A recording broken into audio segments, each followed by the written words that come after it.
ডুয়ার্সের নতুন নতুন জায়গা এক্সপ্লোর করতে আমাদের খুব ভালো লাগে, আর আমরা দেখেছি আমাদের যেটা ভালো লাগে সেটা আপনাদেরও ভালো লাগে। আমরা এখন আছি আলিপুরদুয়ার হাঁসখাওয়াতে।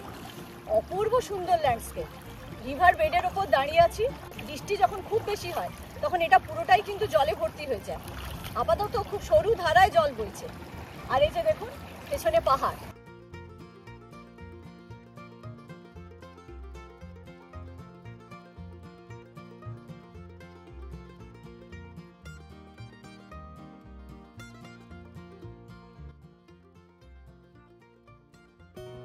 নমস্কার বন্ধুরা, সাউন্ড অফ তিস্তার একটি নতুন ভিডিওতে আপনাদের প্রত্যেককে স্বাগত।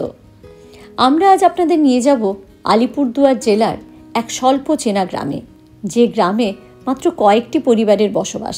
চারদিকে সবুজ চা বাগানে ঘেরা, পাহাড়ের কোলে ছেলেরা খেলে বেড়ায় ফুটবল। গ্রামের পাশ দিয়েই তিরতির করে বয়ে চলে এক পাহাড়ি নদী। ঝিঝি পোকার ঢাকের সাথে ঝুপ করে যেখানে সন্ধে নামে, আর জ্বলে ওঠে টিম টিম করে কয়েকটি আলো। চারদিক জঙ্গলে ঘেরা এই প্রকৃতি আমাদের টেনে নিয়ে এসেছে আজ তার কাছে।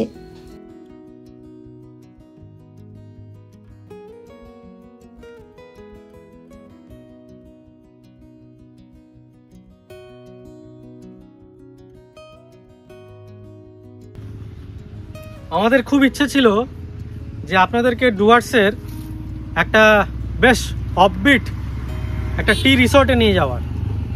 অনেক দিন থেকে চেষ্টা করছিলাম, সেই সুযোগটা আজকে হয়েছে। আমরা এখন সেই রিসর্টে যাওয়ারই পথে। পাহাড় যেটা দেখা যাচ্ছে ওটা এদেশীয় না, বিদেশে, ভুটান। আর যে জায়গাটাতে আমি দাঁড়িয়ে আছি সেটা অবশ্যই আমাদের দেশের, নাম হাতিপোতা, আলিপুরদুয়ার। তাহলে সেই শতাব্দী প্রাচীন টি বাংলোতে যাওয়ার জন্য আর দেরি না করে পুরো জার্নিটাকে স্টার্ট করা যাক।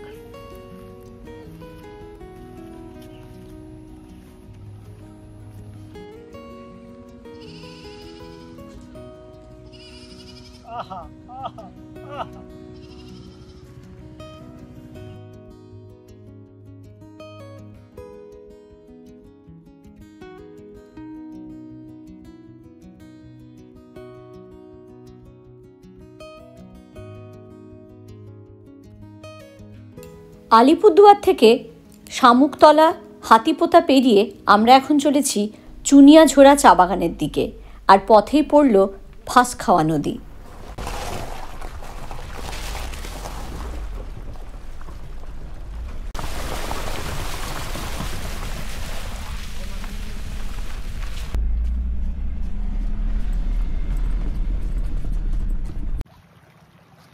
রাস্তার মধ্যে একটা নদী পড়বে। এই নদীটার উপরে কিন্তু কোনো ব্রিজ নেই, রিভার বেডের উপর দিয়েই যেতে হবে। বর্ষাকাল থাকলে তখন যাওয়া যাবে না, নদীতে যদি খুব বেশি জল থাকে। তবে যেহেতু পাহাড়ি নদী, বৃষ্টির দু একদিন পরেই কিন্তু জল আবার নেমে যায়। এখন সেই নেমে যাওয়ার মতন অবস্থা।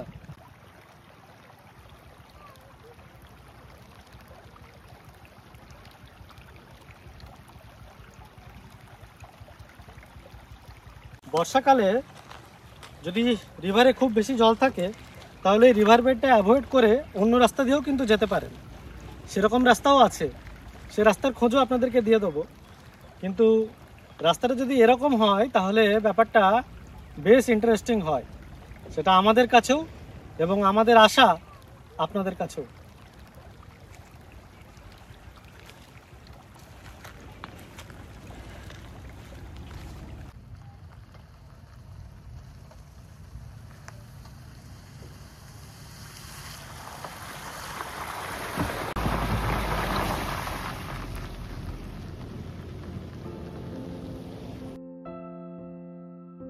জন অরণ্য থেকে অনেক দূরে এক সবুজ স্বর্গ।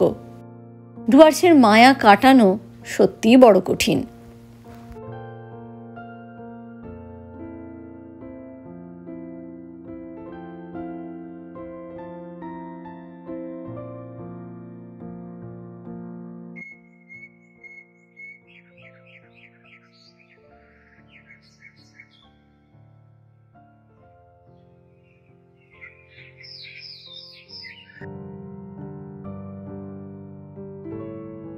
আলিপুরদুয়ার থেকে প্রায় 50 কিলোমিটার দূরত্ব অতিক্রম করে আমরা পৌঁছে গেলাম আমাদের আজকের রাত্রিবাসের ঠিকানায়।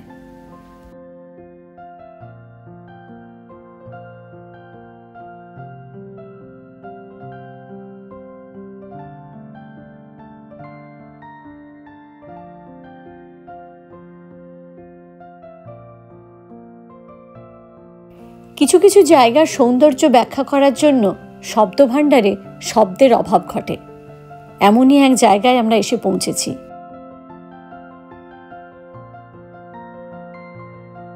টি রিসর্টে থাকার অভিজ্ঞতা এর আগে আমাদের হয়নি এবং 150 বছরের পুরনো বাংলো, এটা শুনেও মনের মধ্যে একটা যেন উত্তেজনা কাজ করছে।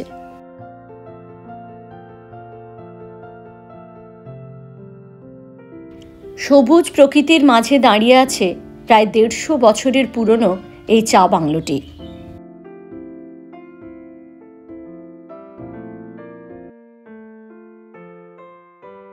ফাঁসকোয়া চা বাগানের ইতিহাস এখনও সঠিকভাবে জানা যায়নি, তবে উত্তরবঙ্গের চা চাষের ইতিহাস থেকে জানা যায় 1862 সাল নাগাদ ডক্টর আর্নল্ড নামে এক ব্যক্তি এই বাগানটির পত্তন করেন।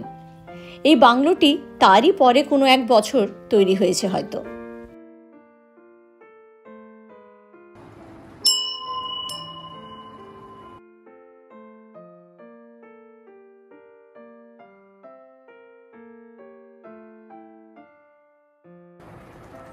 কেমন ফিল করছো?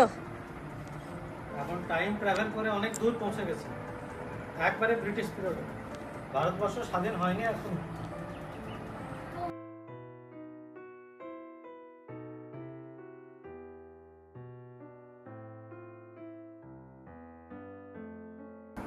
বহু দিনের একটা স্বপ্ন পূরণ হচ্ছে আজকে। প্রথমে হেরিটেজ বাংলো, দ্বিতীয়ত টি বাংলো, 2 in 1 একদম।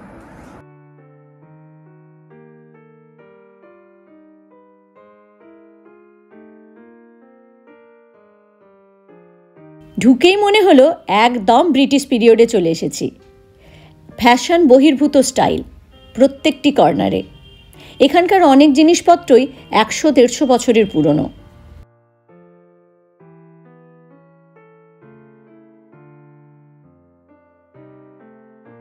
এই বড় ড্রয়িং রুমটিকে ঘিরে রয়েছে গেস্টদের থাকার জন্য 3টি রুম।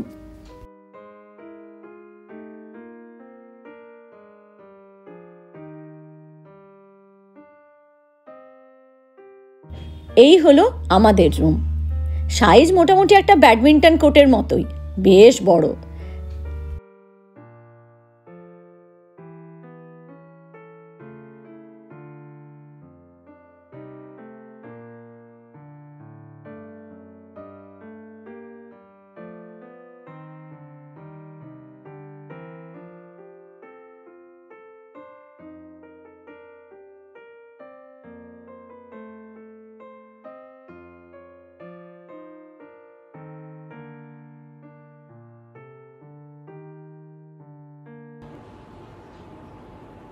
রুমের মধ্যে বেশ ছোটখাটো একটা লাইব্রেরি আছে, ওগুলো একটু উল্টো পাল্টা দেখছিলাম।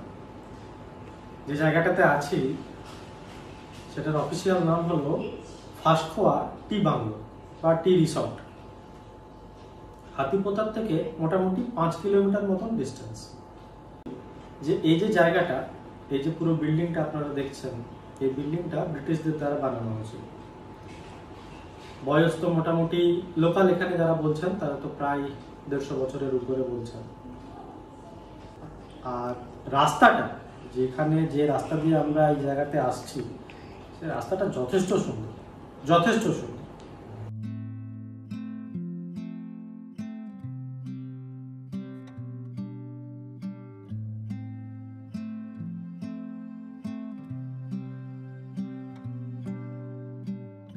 রোদের তেজ একটু কমতেই আমরা বেরিয়ে পড়েছি।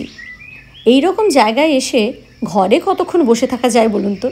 চারদিকটা এত সবুজ, চোখ জুড়িয়ে যাচ্ছে। সামনেই আছে ফাঁসখাওয়া টি ফ্যাক্টরি, সেখানে চায়ের পাতার প্রসেসিং আমরা দেখব। তবে তার আগে 1 কাপ চা খুব জরুরি। আর চায়ের জন্য একটা আদর্শ কর্নার করা আছে, যেখান থেকে পাহাড় এবং নদী দুটোর ভিউ পাওয়া যায়।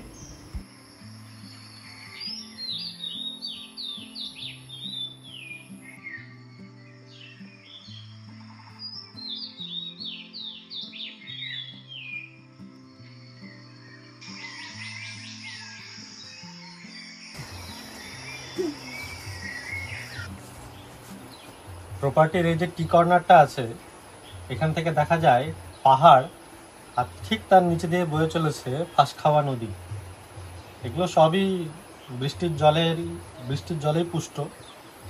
যখন বৃষ্টির জল থাকে তখনই থাকে জল, আদারওয়াইজ খুব একটা বেশি থাকে না। আসার সময় আমরা যে নদীটা পেরিয়ে এসেছিলাম সেটাও ছিল ফাঁসখাওয়া নদী। এটাই বেশ খরস্রোতা। এখন হালকা হালকা জল আছে, আর শব্দটা এখান থেকে হয়তো অতটা বোঝা যাচ্ছে না, কিন্তু এখানে দাঁড়িয়ে থাকলে বেশ ভালো ফিল করা যাচ্ছে।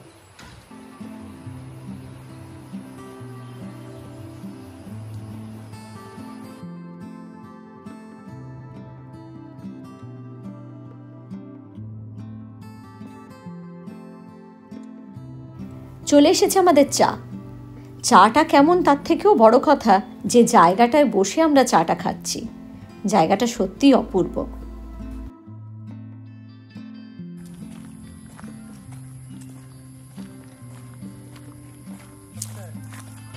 এই বাংলোর ঠিক কাছেই আছে ফাঁসখাওয়া টি ফ্যাক্টরি। আসার সময় দেখেছিলাম টি ফ্যাক্টরি আছে, পাশে খেলার মাঠ আছে, জায়গাটা খুব সুন্দর লাগছে। রুমে ঢুকে একটু ফ্রেশ হয়ে এখন বেরিয়েছি ফ্যাক্টরির দিকে। এই জায়গাটাকে আজকে একটু পায়ে হেঁটে অনেকক্ষণ ধরে ঘুরে দেখবো, সামনে আর কি দেখা যায় একটু ঘুরবো। ছবি তো আপনারা দেখছেনই, আরও দেখতে পাবেন।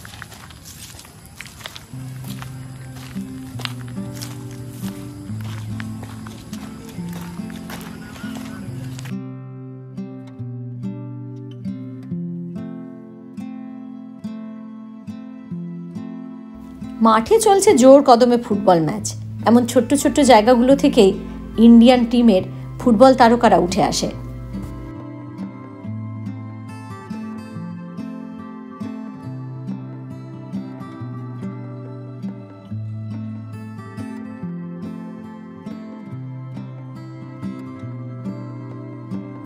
রাস্তার একদিকে টি বাংলো এবং উল্টো দিকেই টি ফ্যাক্টরি।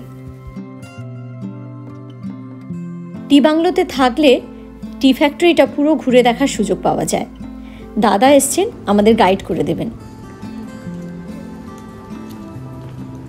বাগান থেকে যখন পাতাগুলোকে নিয়ে আসা হয় প্রথমে এখানে ফেলা রাখা হয়। আচ্ছা, এখানে মশলাটা সাথে ইয়ে থাকে, আমরা পার্সেন্টেজ থেকে মশলাটাকে রিমুভ করা হয়, সারফেস মশলাটাকে। আচ্ছা, সারফেস মশলাটাকে রিমুভ করাটা হচ্ছে এখানকার কাজ। হ্যাঁ, কাজ। পাতা আসলো মানে 16 আওয়ার্স প্রথম পাতা আসার পরে থাকবে। 16 আওয়ার পরে যাচ্ছে না। আচ্ছা, আজকে যে পাতা আসলো তখন নর্মালি 4টা বা 3টে লাস্ট হবে না। নেক্সট ডে যাচ্ছে সকালে 8টা-9টা তারিখে যাচ্ছে। First day first.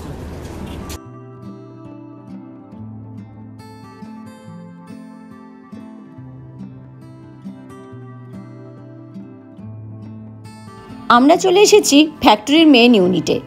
Moisture remove করার পর পাতাগুলো এখানে আসে।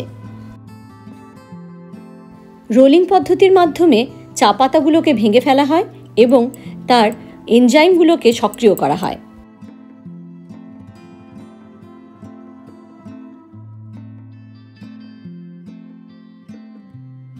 অক্সিডেশনের মাধ্যমে চা পাতার মধ্যেকার এনজাইমগুলোকে বাতাসের সংস্পর্শে আনা হয় এবং বিভিন্ন ধরনের লিকার এবং ফ্লেভারের চা তৈরি হয়। অক্সিডেশনের পর পাতাগুলোকে আবার শুকানো হয় এবং তারপর সেগুলো একদম রেডি হয়ে যায় প্যাকেটজাত হওয়ার জন্য।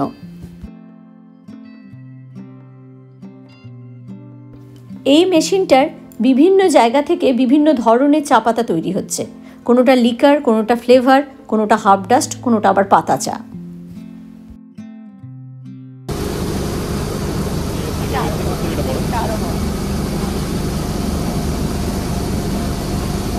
এটার ফ্লেভার সবচেয়ে ভালো।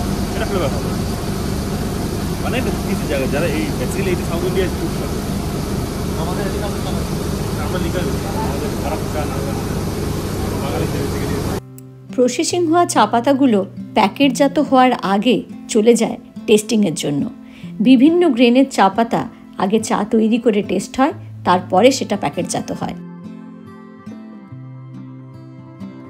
প্রায় ঘন্টাখানেক ধরে ফ্যাক্টরির বিভিন্ন অংশে ঘুরে আমরা খুঁটিনাটিগুলো জানলাম। তবে মনে রাখবেন, ফ্যাক্টরি কিন্তু রবিবার বন্ধ। টি ফ্যাক্টরি ঘোরার পরে এখন এসেছি একটু খেলা দেখতে। পাহাড়ের সামনে এরকম সবুজ মাঠ, ও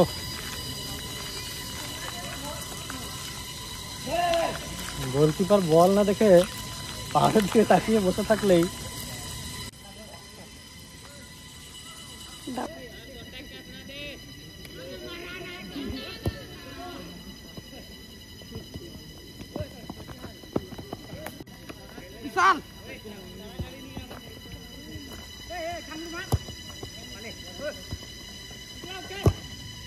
চলছে এক রুদ্ধশ্বাস ফুটবল ম্যাচ। ফাঁসকুয়াতে কাটানো এই বিকেলটার কথা মনে থাকবে বহুদিন।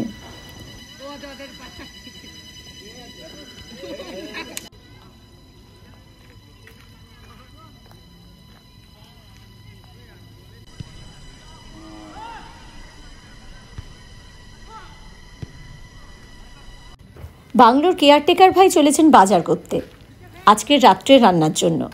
আমরা তারই পিছু নিয়েছি। এসেই যখন পড়েছি, জায়গাটা একটু পায়ে হেঁটে ঘুরি, এখানকার লোকজনের সাথে একটুখানি মেলামেশা করি। এখানকার অর্থনীতি মূলত চা নির্ভর।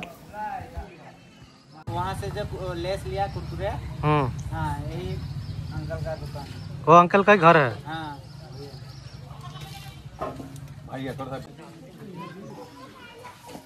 তোমরা এখানে মালপত্র কোথা থেকে আনো? শামুকতলা।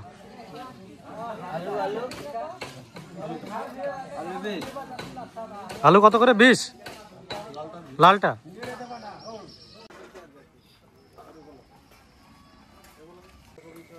দার্জিলিং থেকে দীঘা চপ শিল্পের কিন্তু কোনো বিকল্প নেই।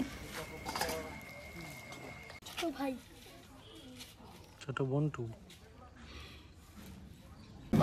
बिल्कुल बढ़िया क्वालिटी का मिल रहा है।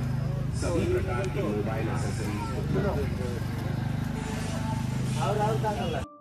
মাত্র হাতে গোনা ওই খানচারেক দোকান, তার মধ্যে টিমটিম করে জ্বলছে আলো।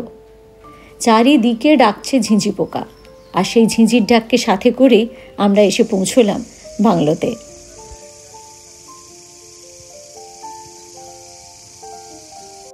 বিকেলের দিকে ফ্যাক্টরি ঘোরার পরে গিয়েছিলাম তো বাজারে। এখানে যে কেয়ারটেকার ভাই আছে ওর সাথে বাজার করে এলাম। আজকের যা যা রান্না হবে তারই বাজার এখন হলো। তারপরে চা আর পকোড়া নিয়ে বসে পড়েছি। আজকের সন্ধ্যাটা এখানে অনেক কিছু গল্প এদের কাছে শুনব, আর যতটা পারা যায় যেগুলো ভালো লাগার মতন ইন্টারেস্টিং আছে আপনাদের সাথে শেয়ার করব।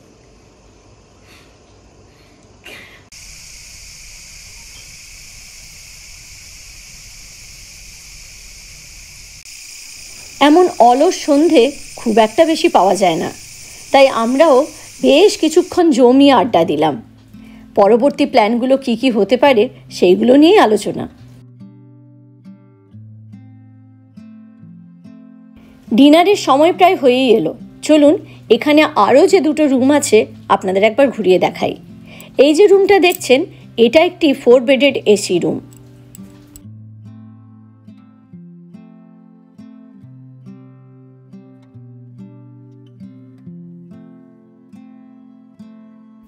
এই রুমটি হলো নন এসি।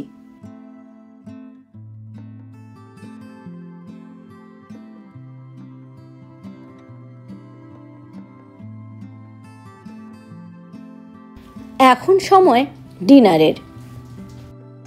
সারাদিনের ঘোরাঘুরির পরে আমরা এখানে যে কুক ছিলেন ওনাকে বলেছিলাম যে একদম প্লেন যে সমস্ত খাবার হয় সেগুলোই বানাতে। ডাল ভাত, একটা এগ কারি। এখানে একটা ইনফরমেশন একটু আপনাদেরকে জানিয়ে রাখি যে এখানে কিন্তু মাছ এবং মাংস দুটোর কোনোটাই অ্যালাউড না। এটা এনারা এখানে মেনটেন করে। কারণটা আমার জানা নেই, কিন্তু এটা মেনটেন হয়।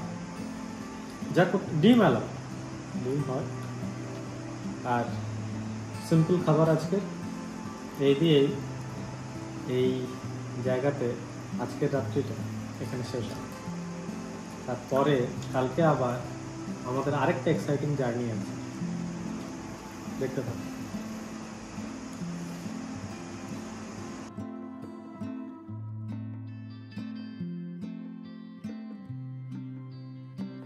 আজ তাহলে শুভরাত্রি, দেখা হচ্ছে কালকে। টিপটিপ বৃষ্টির সাথে সুপ্রভাত বন্ধুরা। বহুদিন পর এমন স্নিগ্ধ একটা সকাল পেলাম, একদম নরম আদুরে সকাল। চারিদিকে পাখির ডাক আর দূর থেকে ভেসে আসছে নদীর কলকল শব্দ, এছাড়া আর এখানে কিচ্ছু আওয়াজ নেই।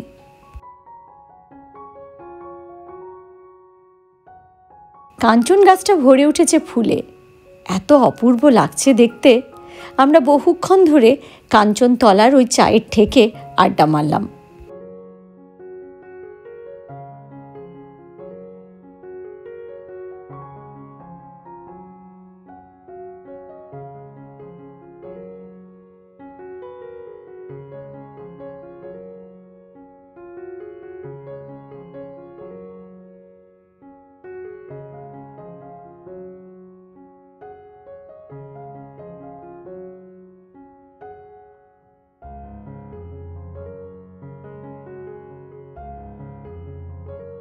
চায়ের ফ্যাক্টরি তো আমরা কালকে গেছিলামই, আজ চলুন ফাঁস খাওয়া চায়ের বাগানটা একবার ঘুরে আসা যাক।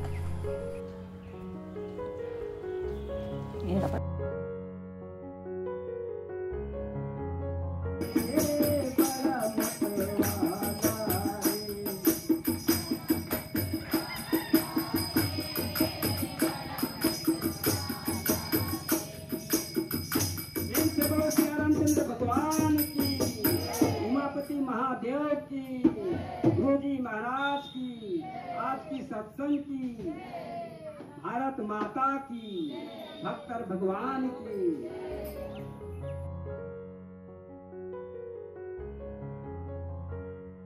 এই জায়গাটার সামনেই হলো ভুটান, তাই এখানে একটা সময় ভুটানের খুব প্রভাব ছিল।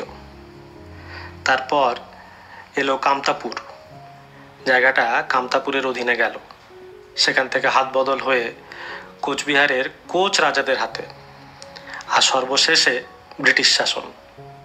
এই ব্রিটিশ আর ভুটানিদের মধ্যে এই জায়গাগুলো নিয়ে সবসময় একটা দ্বন্দ্ব ছিল, যা পরে গড়ালো অ্যাংলো ভুটিয়া যুদ্ধে, যাকে দুয়ার ওয়ারও বলা হয়।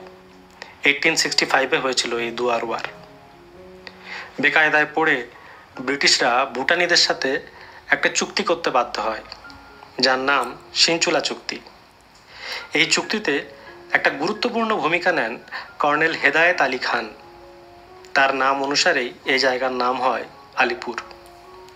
আর যেহেতু এটা ভুটানের প্রবেশ দুয়ার, তাই এর নাম হলো আলিপুর দুয়ার। এখান থেকে কিছুটা এগিয়ে গেলেই জয়গাঁও, ভারত ভুটান চেকপোস্ট ওখানে।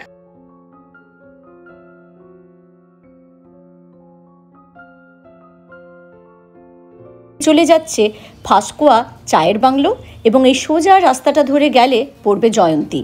তবে জয়ন্তী এখন এই রাস্তা ধরে যাওয়া যায় না, আমরা এখন যাচ্ছি ফাঁসকুয়া টি গার্ডেন।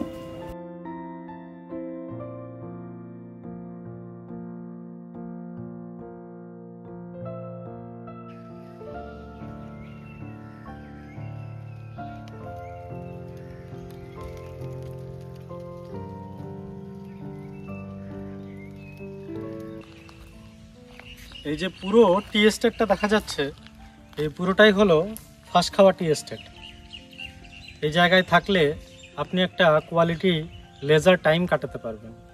আর যদি মনে করেন যে সামনাসামনি দু একটা জায়গা থেকে ঘুরে আসতে পারি, তাহলে যেতে পারেন এখান থেকে ভুটান ঘাট, যেতে পারেন রায়ডাক নদীর ধারে। আপনি চাইলে এখান থেকে রাই মাটাংও যেতে পারেন। আর যদি আরেকটু দূরে যাওয়ার ইচ্ছা হয় তাহলে রয়েছে জয়ন্তী। এখান থেকে জয়ন্তীর যেটা পিকনিক স্পট, সেটা এখান থেকে অ্যাকচুয়ালি সামনেই। আমরা যদি কোনোদিন ভালো করে যদি জয়ন্তীর আপনি কোনোদিন হিস্ট্রি যদি দেখেন, তাহলে দেখবেন যে এখান থেকে জয়ন্তীর আগে কমিউনিকেশন ছিল। 1993-তে একটা ডিভাস্টেটিং ফ্লাড হয়, আর তারপরে এই ব্রিজটা ভেঙে যায়। এই ব্রিজটা ভেঙে যাওয়ার জন্য তারপরে আর গভর্নমেন্ট বানায়নি, কারণ এই ব্রিজটা একটা রিজার্ভ ফরেস্টের মধ্যে।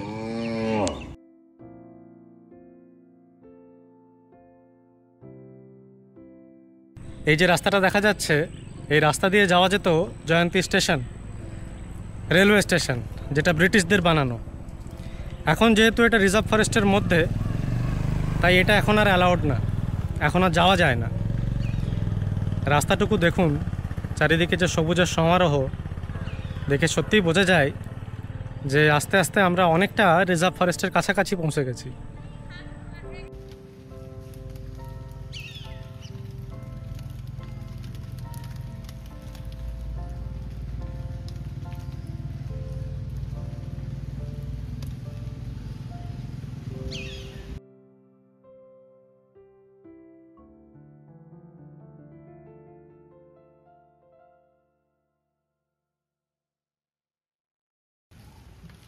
ব্রিটিশেরা জয়ন্তীকে বেছে নিয়েছিল একটা ভালো ডলোমাইট খনি হিসাবে।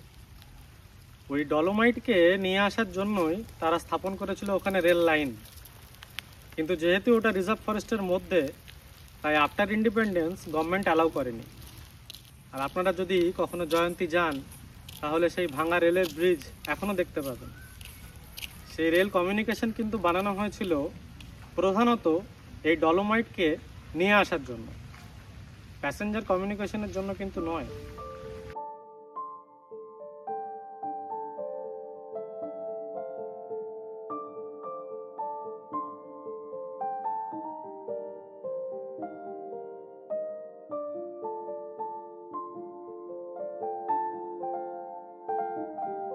চলে এসেছে আমাদের ব্রেকফাস্ট।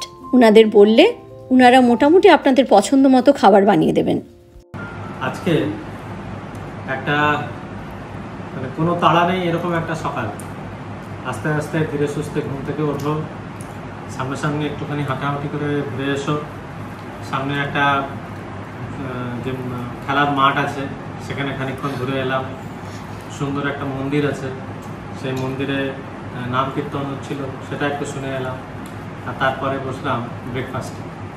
এই লুচি আলুর তরকারি, এটা দিয়ে আজকে হবে ব্রেকফাস্ট। ব্রেকফাস্টের পরে আর একটুক্ষণ থেকে আমরা বেরিয়ে যাব, রাস্তায় করবো লাঞ্চ।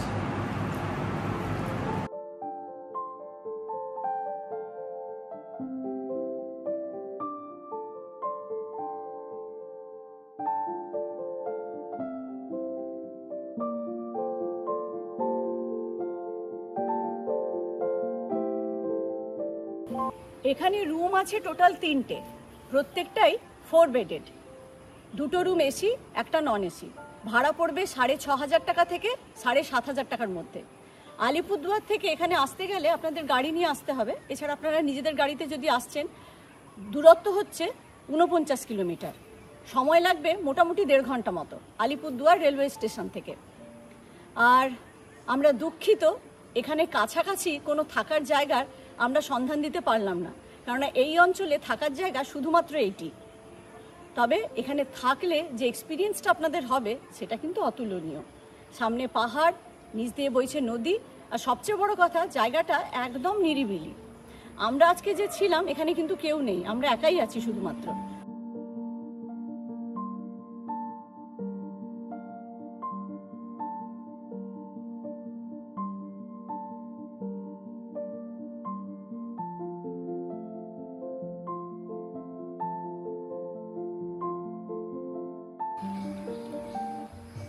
প্রপার্টিটা যেহেতু হেরিটেজ এবং টি রিসর্ট, আর টি রিসর্টের কস্ট, তার বাজেট ন্যাচারালি সবসময় একটু বেশির দিকে হয়। আমরা টি বেল্টের মধ্যে ডুয়ার্সের অনেকগুলো টি রিসর্টের ব্যাপারে আমরা জানি, নামও শুনেছি, কিন্তু সেগুলোর বাজেট বেশ বেশি। কম্পারেটিভলি দেখেছিলাম যে এই টি রিসর্টটার বাজেট একটু কম, কিন্তু তাহলেও অন্যান্য স্টেট থেকে তো যথেষ্টই বেশি। তাই প্রোগ্রাম করলে এই ব্যাপারটাও কিন্তু মাথায় রাখতে হবে যে লাক্সারি, হেরিটেজ, টি রিসর্ট সব কিছু একসাথে পেতে গেলে একটু কিন্তু পকেটে টান পড়বেই। डॉन का इंतजार तो 11 मुल्कों की पुलिस कर रही है, पर डॉन को पकड़ना मुश्किल ही नहीं, नामुमकिन है।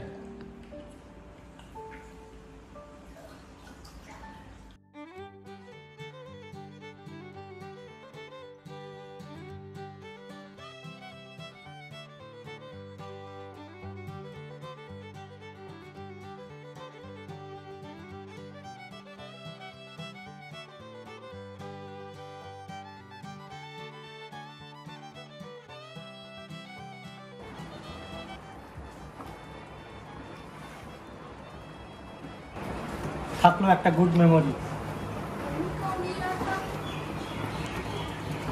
সময় হয়ে এসেছে যাওয়ার।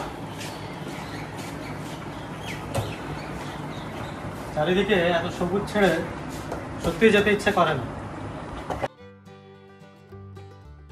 ডুয়ার্সকে আমরা যতই চিনছি, ডুয়ার্স ততই তার মায়ার জালে আমাদের বেঁধে ফেলছে। এখানকার মানুষজনের সরল জীবনযাত্রা এবং প্রকৃতির সাথে জড়িয়ে জড়িয়ে থাকার এই যে প্রবণতা আমাদের পা দুখানি আটকে রাখে, বলে যেতে নাহি দিব। ফেরার আগে শুধু আমাদের অনুরোধ, যতদিন পর্যন্ত প্রকৃতির মতো না হয়ে উঠতে পারছেন ততদিন প্রকৃতির কাছে আসবেন না। আজ তাহলে এই পর্যন্তই বন্ধুরা। এতক্ষণ দেখে যাদের মনে হলো জায়গাটা তো অপূর্ব কিন্তু দামটা সাধ্যের বাইরে, তাদের জন্যই এখান থেকে ঠিক 20-25 কিলোমিটার দূরে একটা বাজেট প্রপার্টির সন্ধান নিয়ে আমরা আসছি খুব তাড়াতাড়ি। ততক্ষণ ভালো থাকবেন, সুস্থ থাকবেন এবং অবশ্যই ভ্রমণে থাকবেন।